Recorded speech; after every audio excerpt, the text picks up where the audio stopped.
In today's show, I'm going back to my expansion draft, and we're protecting the players in the Western Conference. Michael Bolton.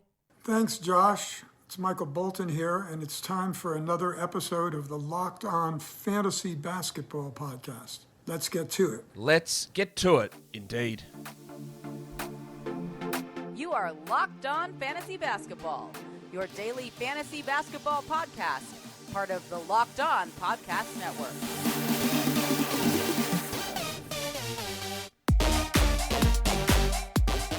Hello and welcome to the Locked On Fantasy Basketball Podcast, brought to you by Basketball Monster. My name is Josh Lloyd and I am the lead fantasy analyst at basketballmonster.com and at Yahoo Sports Australia. And you can find me on Twitter as always at redrock_Beeble and on Instagram at Locked On Fantasy Basketball. Today's episode is brought to you by BetOnline. BetOnline has you covered this season with more props, odds, and lines than ever before. BetOnline, it's where the game starts. Thank you for making Locked On Fantasy Basketball your first listen every day. We are free, and we're also available on all platforms. Last week, I did a show on a hypothetical expansion draft for the NBA. We went through, and if you want to see all the rules of that, you can go back and check it out for Friday's show, I believe it was, and looking at who I protected in the Eastern Conference. Today, we're going to do the Western Conference, and then we're going to do later in the week the actual expansion draft for the Seattle team and the Mexico City team. And then we're really going to knuckle down and get stuck into fantasy prep. Team previews, mock drafts won't start probably until the end of August. We'll do stuff on rookies and second year and third year players, strategy stuff, dynasty leagues, points leagues, whole bunch of different things. That'll kick off probably towards the end of this week, maybe the start of next week. But now let's get into talking about protecting players in the Western Conference. Warnie. Let's get it on, Gilly. Dallas Mavericks. I reckon we'll protect Luka. I reckon we'll do that. That's cool. We'll protect Luka Dončić. You can't have him. Seattle, we're going to keep him. Reminder, if you don't want to go back and listen to the rules from the other one, 5 players I'm protecting. Yes, I know when you default on NBA 2K, it's 8 players, and I believe the last time the NBA had an expansion, it was 8 players as well. I just want to get wild. I just want to do 5. We've got 2 new teams coming in this scenario. They can only pick 1 player per team. So you can only lose 1 player at most. So we're protecting 5. Dallas was interesting. Dončić, yes. Spencer Dinwiddie and Christian Wood. Like, I'm not super confident with those guys. Are they that good? I don't know. But I think I've got to protect them because the Mavericks, when you look at their roster, just quietly, I know they went to the Western Conference Finals. It's not good. It's not a good roster. So we'll do Dinwiddie and Wood. We'll protect Dorian Finney-Smith, I think, obviously. And then that last spot, man, I didn't know. Could I have done Tim Hardaway? Yeah, maybe. I guess so. He didn't play at all really last season. He's older. He's coming off a broken foot. He's owed a lot of money. I didn't love it, so I didn't protect him. I could have protected Reggie Bullock, but I feel confident that if I don't protect either of those guys, I can only lose 1, obviously. Bullock's also already 31. I don't know if Jaden Hardy's going to become anything, but I'm going to protect him. I just think that youth and the value contract there is worth doing. There's also Kleber, and there's Poole, and there's McGee, who are available. And again, I can only lose 1 of that group. So I might lose Bullock or Hardaway or Kleber or Poole or McGee, but I only lose 1 of them. And I feel okay about that. It's just that 5th guy, it's really hard to find who it was. Who would it, like if you're watching this and you're on YouTube or wherever you are, hey, I might post this on TikTok. Who knows? Who's the other guy that you protect for Dallas? Who's the 5th player? I don't know. It's pretty hard. Denver. Well, as easy as it was to protect Luka Dončić, it's just as easy to protect Big Chungus. Big Chungus, Big Chungus, Big Chungus. All right, we're starting off easy. Protecting Big Chungus, Nikola Jokić. We're protecting the headmaster, Jamal Murray. I am also going to protect Maga Porter Jr. Now, I tossed and turned over this. Well, I didn't. It didn't bother my sleep in the slightest. But I did agonize over it for 30 seconds. And I thought, there's a big contract for a bloke that's had multiple back surgeries, and I don't know whether he's going to be worth it or he's going to be healthy or what he's going to do. And would I love for another team to take that off my hands? Possibly. Would I love for another team to take that off my hands with absolutely no reward? No. So I did think, hey, maybe I'll put Porter out there and someone else can take him. No. I will keep him and then maybe trade him. Who knows? I'm also going to keep the big stiffy, Bones Hyland. Love his upside. Real positive starting upside, I think, for Hyland. And then lastly, I did go with Aaron Gordon as my 5th guy for the Nuggets. That leaves Kentavious Caldwell-Pope available. Yeah, I don't think he's going to be a huge target for expansion teams, but who knows? Christian Brown and Peyton Watson, my 2 first-round picks from this season, they're not ready to contribute for a team that literally should be looking for Western Conference Finals at least this season. And Zeke Naji was the one where I had a little bit of difficulty not protecting. I do think I could have gone with him over Aaron Gordon. I do think there is a scenario, if his coach wasn't Michael Malone, that he could play alongside Nikola Jokić a little bit and develop into a starting 4. I think that's possible. I also left the Shark, Bruce Brown, available, Davon Reed. If anybody cares, Vlatko Chanchar is available as well, but unless Nikola Jokić is GMing one of those teams, Chanchar won't get picked. So yeah, the Gordon one, I think that's probably the right move, but Najee was a guy that I considered to take in that last spot, but he might, look, there's going to be so many big men available in the expansion draft. I don't know whether he goes. That's just the nature of the NBA and big men, though. So I think we'll be okay, and I think we'll be able to retain him. The next team, Golden State. There is a lot to plunder here. They can only lose one player, but we're keeping Steph, we're keeping Klay, we're keeping Wiggins, we're keeping Draymond, we're keeping Jordan Poole. I find it really hard to argue with any of that. I guess you could say, well, you probably want to keep Kuminga, but who do you let go? Wiggins? You don't let Klay go. You don't let Draymond go. I know they're a bit older, but you just don't let them go. You don't let Jordan Poole go. So you don't really have a choice, I don't think. So that leaves... Maybe you think something different. Would you be ballsy enough to let Klay go unprotected? I don't think you would. Even just from a culture, locker room perspective, it would burn everything to the ground. Imagine Klay gets picked, goes to Seattle. Whew. So that leaves a just bunch of really, really good options available. When you look at Moses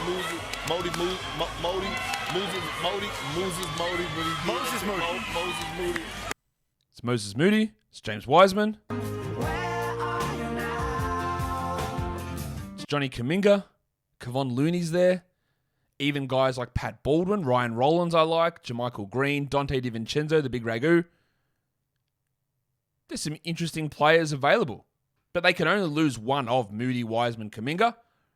One of them will go. I guarantee you that. I just don't know which one will end up getting picked in that expansion draft. But that was interesting because you got to protect those 5 players. But it just leaves so much available. And you got to have some big knackers if you're a GM to go in and unprotect one of those top 5 to protect some youth. It'd take some really big balls. And I don't really think it's viable to do. But you never know. Who knows what would happen? I'd love to know your opinion. Would you do something different? Let me know about that as well. And I'll let you know that it is betonline.net as the number 1 spot, the fastest and easiest way to check in on all of your betting needs. Find all of your favorite sports and events at the number 1 online source for odds, lines, and games. You can find reviews and news of every league, including Major League Baseball, NFL, NBA, NHL, combat sports, esports, and even golf. I can't wait for my son, who's a Padres fan, to wake up today to see that the Padres made some moves in the old Major League Baseball. Juan Soto coming to San Diego. He is going to be pretty pumped. And you can bet on all Padres games over at BetOnline. Check out all their odds. BetOnline continues to be the top online resource for all of your sports wagering information, including live in-game betting, scores, and podcasts. They have you covered. Head to BetOnline today or use your mobile device to learn more about the action happening today. Are the Padres now World Series favorites? I don't know. Check it out. BetOnline, where the game starts. The Rockets. A lot to plunder here as well. We're protecting Jalen Green. Yep, okay. Obvious, no problem. We're protecting Jabari Smith Jr. Obvious. We're protecting the delicate dancer, Alperen Şengün. It's a delicate dance in just 17 steps. And then it got a little harder. I am going to protect Tari Eason. I really liked what he can do. The value of him next to Smith and Green is huge as a defensive wing with some offensive upside, maybe some shooting. And I'm going to protect, as much as it did pain me to do it, I am going to protect cousin Kevin Porter Jr. I didn't love it, but then as much as we love the Houston Young players, after that top 3 and then 4 if you include Eason, it gets a little bit murky. I could have had Ty Washington, and I wanted to. I really do like Ty. I could have had, we're never going to protect Eric Gordon there. Josh Christopher, Usman Garuba. I guess you could consider KJ Martin. I didn't really. Jay Sean Tate, the Wild Thing. Even the Wild Thing's gone well. I can't do much about that. Yeah, so I think that's the 5 you protect, but leaving Joshy Christopher, Ty Washington available, pretty good options there. I think Eric Gordon's an okay player, but I think Christopher is the guy that if I was an expansion team, which I will be when I do that show, that he is probably going to be the guy that I target off the Rockets is grabbing Joshy Christopher. So that was an interesting discussion. So was this one, the LA Clippers. So many of these teams, Golden State, it was a little bit hard. Rockets were hard. Mavericks were hard for a different reason. But the Clippers, who the hell do you protect on this team? Like, who is it? Okay, it's the fun guy, Kawhi Leonard. I'm a fun guy. Like, no shit. It's Kawhi Leonard. We protect him. We protect Paul George. And then there's a lot of guys, and I've said this on many shows, but their roster, these are all rotation players that Ty Lue's not going to be able to play every night. George, Leonard, Zubats, Powell, Reggie Jackson, Covington, Morris, Wall, Batum, Mann, Kennard, Coffey, and then you get down to even BJ Boston, who's the 13th player on that team, I think. So I'm going to protect Kawhi, Paul George, Ivica Zubats, and Norman Powell. I don't feel great about the Zubats one, but I think we've got to do that. Although, given that I know what everyone else is protected, I could have said they won't take Zubats over Capella, or they won't take Zubats over Miles Turner, so I'd be safe to leave him unprotected. But in some effort to make it real, I'm not going to know, because I've done the Eastern Conference already, that Atlanta's left Clint available or that Indiana's left Miles available. I know that. I wouldn't know that. I could guess at it, but I wouldn't exactly know it. So I'm not going to take that risk. I'll protect Norm Powell. And then the last spot, Reggie Jackson, Bob Covington, John Wall, Marcus Morris, Luke Kennard. In the end, I protected Terrence Mann. Now, Covington was the other one who I was really, really close on, but I did get Mann just to give me a semblance of youth, a younger player. I might lose Wall, I might lose Jackson. I can't lose both. I might lose Covington, I might lose Morris. I can't lose both. So I could lose one of those guys. I think if Mann was available, he would go pretty quickly, just for the youth and a little bit of upside to an expansion team, whereas Wall I don't think is going to be prioritized. Covington maybe, but I don't think so. Kennard might be an option for an expansion team as a younger player who's a really good shooter, but I can afford to lose him, I think.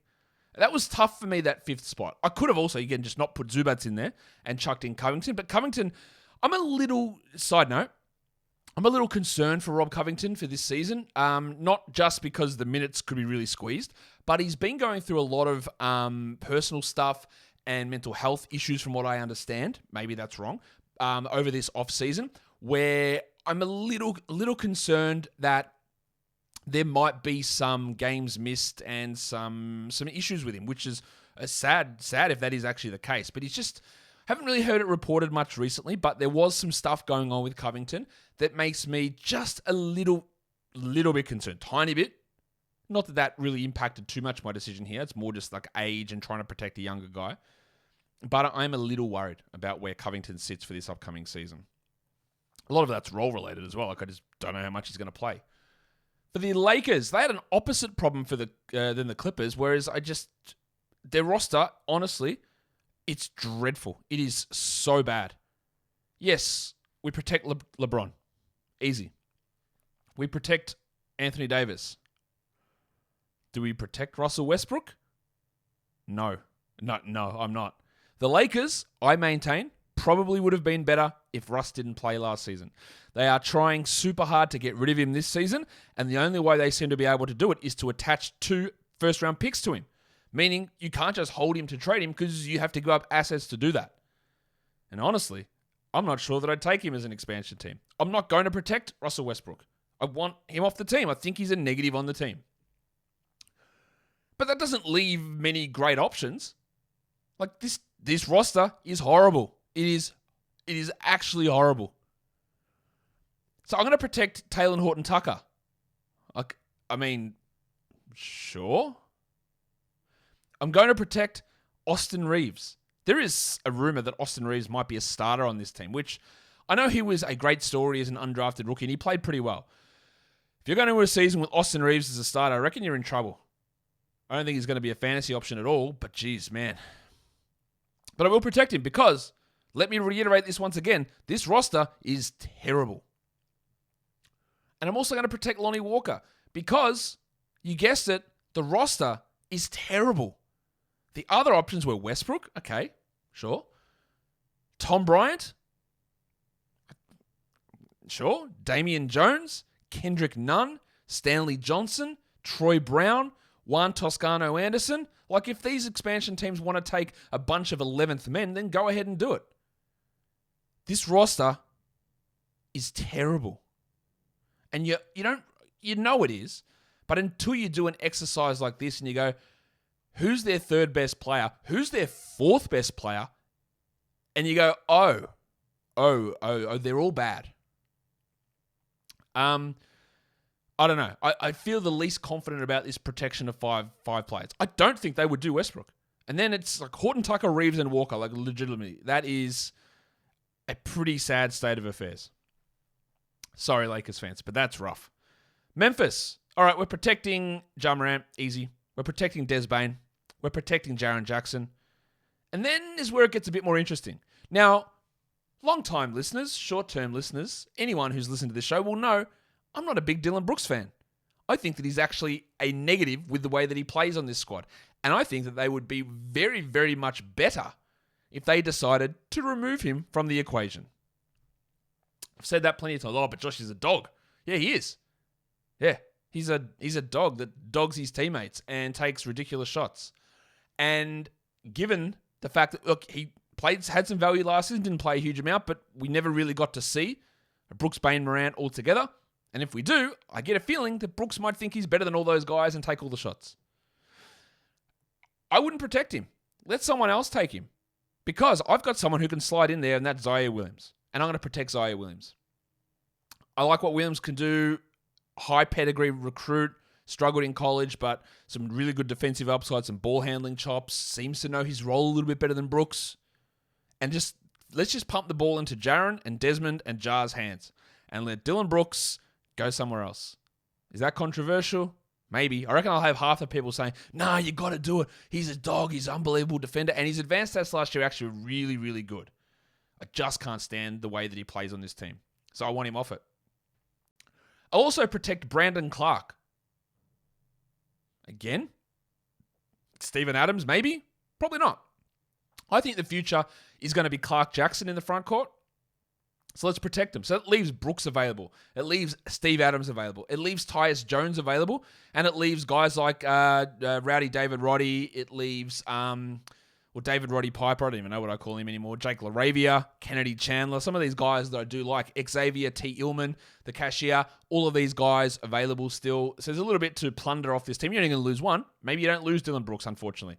So we'll see what the expansion squads do when taking a look at this Memphis Grizzlies team. It's pretty straightforward to do Minnesota. It's Goose, Anthony Edwards.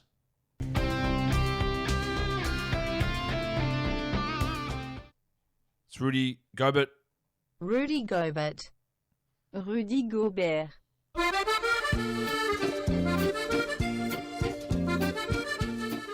We protect Towns. We protect Russell. We protect Jaden McDaniels. That's the starting five. So that leaves a bunch of interesting players available. Minnesota just keeps signing interesting random free agents at the moment as well. Kyle Anderson, Jalen Noel, who I do like a lot. Josh Minot, who I like a lot. Jordan McLaughlin, Taurean Prince, Austin Rivers. They also recently just signed Eric Paschall, the Triangle, to a two-way deal. I do not think Eric Paschall is very good, but that's fine. They also signed today CJ Allaby. Now, they don't have a roster spot. He might be competing with someone like Big Nathan Knight for that last spot. Allaby, I thought, showed a little bit for Portland, but hasn't been re-signed and didn't really garner much attention on the open market. But just some names there that have had some moments in Paschall and Allaby that have ended up on this Minnesota roster. New Orleans. Controversial? Maybe. Zion Williamson, I'm protecting. Yeah, okay. Brandon Ingram, Christian James McCollum, really straightforward. Herbalife Jones, got to do it. Got to protect him. Although, Yahoo thinks that he's the 250th best player for fantasy this season. Lol. And then the last spot. I am going to protect the dustbuster Dyson Daniels. But I didn't do it easily. They just invested pick 8 in him. I do think he's got really good upside value, but there are clearly players who are better than him at the moment. I didn't protect Jonas Valanciunas, and I'll tell you why. Jonas Valanciunas. Was I slightly influenced by the fact that I knew that there'd be other centers available? I guess a little bit, yeah. But Valanciunas had a really great season last time out, but I think for the Pelicans to really get to their ideal situation, their optimized lineups, they've got to play more Zion at center. There's Jackson Hayes in there. They've got to get more Trey Murphy into the mix, who I didn't protect, or I probably should have. And the 30 minutes that Valanciunas played, he's 30 years old, 31? Let's double check that. I think if you end up losing him, you can put Jackson Hayes out there, play him 25 minutes, and just go small. Just go Zion. Just use Herb Jones as a center, honestly. And run with shooters and ball handlers and play a different style. Oh, you've also got Larry Nance, who can come in and fill in. Now, Valanciunas is, I should have mentioned, he just turned 30. I also didn't protect Jose Alvarado. I also didn't protect Devontae Graham or Jackson Hayes or Kyra Lewis. There's a lot to pick off this team, but I just think that value of Jones and Daniels, again, Trey Murphy, really close to putting him above Daniels. And I reckon if I'm in an expansion team, which I am, he might be the guy that I grab here. Salary's nice and cheap. Great shooter as a 7th, 8th man. There's a lot of talent to plunder off that squad. The Thunder. All right, we know a few of these guys. They're pretty easy. We're protecting Shai Gilgeous-Alexander. We're protecting Chet Holmgren. We're protecting Josh Giddey. All really straightforward stuff. We're protecting Jalen Williams. Now, I've got an admission to make here. I was trying to find out good nicknames for the two Jalen Williamses, and J-Dub and J-Will, it just doesn't cut it, right? One of those players is good, one isn't. And I said, okay, the tall Jalen Williams, second round Jalen Williams, he went to Arkansas, so I called him Pig Williams. Easy. And then I said, let's call this other Jalen Williams, because he went to Santa Cruz. I said, let's call him the Missile. And then I realized he didn't go to Santa Cruz. He went to Santa Clara, the Bronco. So that nickname doesn't make sense at all. Now, can I still use it because eventually the origins of that nickname will fade away? I guess so. Maybe he is still the Missile. But the way that I came to that was horribly incorrect as I confused Santa Cruz and Santa Clara and got it mixed up. So is he the Bronco Jalen Williams? That's actually not bad. The Wild Horse? Ooh, that's not bad either. Or is he just Jalen Williams and the other guy's Pig Williams? I don't know. The Wild Horse Jalen Williams. Yeah, I like it. Let's see if I can get that to stick. Got to keep it in my brain. So we're going to keep Gilgeous-Alexander, Holmgren, Giddey, the Wild Horse Jalen Williams. And we are, as much as I don't like the contract, and as much as I think he's really quite overrated, I'm going to keep Lu Dort. No, my son is also named Bort. Because the other options didn't really grab me too much. I could have protected Jeremiah Robinson-Earl, sure. Darius Baisley, no thank you. Alexei Pokusevski, maybe, but I don't think so. Trey Mann, I don't really like him as a player. Usman Jeng, who they traded 3 first-round picks for. Again, I'm not certain about him as a player. Pig Williams, no. Ty Jerome, Teo Maledon, they might get cut before the season even starts. So, Derek Favors, of course not. So it is Dort and the Wild Horse, Jalen Williams is my last two guys. But that was a tough one to try and figure out who we picked there. The Suns, absolutely no discussion, I don't think, whatsoever. Devin Booker, Chris Paul, DeAndre Ayton, Mikal Bridges, Cameron Johnson. Easy. I think that's going to be their starting 5. I think Johnson will start over Crowder. If not, I think he'll play more minutes than Crowder. And that leaves available Jay Crowder, Cameron Payne, Landry Shamet, Dario Saric, Bismack Biyombo, Jock Landale. The Suns have this weird thing going on, and they've done it for the last 2-3 years. They do not care a single bit about the draft. They don't care at all. They don't care about Summer League. They don't care about their roster. They currently have 14 players on it. No two-way players whatsoever. No Exhibit 10s, nothing. James Jones is just like, camp competition? What for? Extra guys in? No, why do we bother? G League? Who cares? Summer League? Why would I bother with that sort of nonsense? Draft picks? What are they? He doesn't care. And they did this last year as well. They just run with the most bare bones roster. They'll bring in some absolute spud on a two-way at some point, I guess. Will they fill the 15th spot out? I don't know. But their roster has 14 guys on it with no Exhibit 10s, no camp invites, no two-ways at all. It's a weird roster. Anyway, so Crowder, Payne, Shamet, Šarić, Landale, Bjumbo, Damian Lee, those guys are all available. The guy that you probably grab there is probably Crowder. Maybe it's Payne. I don't know. It's not great pickings off a team that's as good as they are, because their strength is in that starting five, or even that top six, I guess, if you include Crowder. For Portland, we're going to keep Damian Lillard. We're going to keep Anthony Simons. We're going to keep Jeremy Grant. I am going to keep Nasir Little, and I am going to keep Shaden Sharp. I haven't seen anything of Sharp apart from like 5 minutes at Summer League, but you invested pick 7, you have to keep him. Nasir Little struggled first couple of years, really started to play well last season. Not the greatest fantasy guy, but got size, positional size, defensive ability. I've got to keep him. But that leaves some guys that I really do like available. No question about it. I am ready to get hurt again. Nurkic is there. He's a 28-year-old center. He's got some injury problems. He's got some conditioning issues. But do I want to protect Nurkic over the youth of Little and Sharp? I don't think so. But that was a tough one for me. It leaves Josh Hart available. It leaves newly signed Gary Payton available. I don't think Payton will get picked there. It leaves second-round sensation Jabari Walker, Keon Johnson. All these guys are available. I think that Josh Hart is more likely to get taken off this team than Nurkic, but Nurkic would be a good option. And I could easily make the discussion or the argument that Nurkic gets protected there over Nasir Little. But I didn't, so bad luck. The Kings. De'Aaron Fox, Domantas Sabonis, Keegan Murray, obvious protections. I am going to protect Davion Mitchell. I don't love Davion Mitchell as a prospect or a player. I think he's okay. But the Kings like him, and I'm trying to include a little bit of what would I do versus what the team would do as well. So they would protect him, I think. And then that last spot, Kevin Huerter, who they just traded a first-round pick for. The pencil, Harrison Barnes. Barnesy. Look, Barnes is a solid player, for sure. He should have been traded 2 seasons ago. He's just turned 30. He's an unrestricted free agent coming up.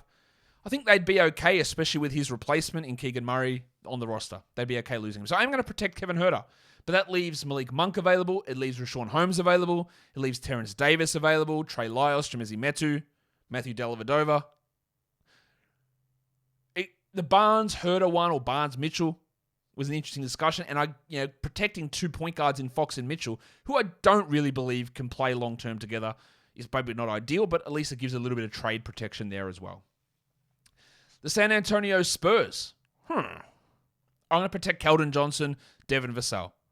I'm going to protect Jeremy Sohan, first-round pick. I'm going to protect Joshi Primo, who I don't love long-term. I think some people think he might be their starting point guard this season. I don't. And I don't know that he really has great long-term fantasy upside necessarily. He is still young. But if he was worse than Blake Wesley or Malachi Branham, I wouldn't be surprised. But I will protect Josh Primo, and I will protect Jakob Poeltl. I know he's an unrestricted free agent, but at least I think he has some at least trade deadline value because he's a really, really good player. That leaves Wesley, Branham. There's my son messaging me about Juan Soto. Wesley, Branham, Trey Jones, Josh Richardson, all of those guys remain available in this scenario. The last team we're going to look at is the Utah Jazz, and there's just tons in flux with this team. But you have to protect Donovan Mitchell. He's done. He's good. Obviously. I think you have to protect Walker Kessler and Jared Vanderbilt that came across in the Minnesota Rudy Gobert deal. I think you have to protect Malik Beasley and Jordan Clarkson. But this roster is just weird. I'll leave Mike Conley unprotected. I'll leave Bojan Bogdanovic unprotected. We're trying to lose. Those guys are going to help us win. Just take them. Just take them. No one's offering much for those players. I'll leave Patrick Beverley unprotected. I'll leave Rudy Gay unprotected. And again, we're only losing one of those guys.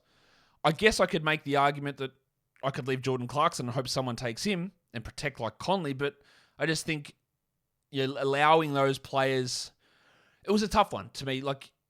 Conley and Bogdanovic are obviously better players than Kessler and Beasley and Clarkson at this point, but trying to build something for the future with this team, requires me holding on to those guys who have got a little bit more youth and value and long-term appeal for other teams in the league as well.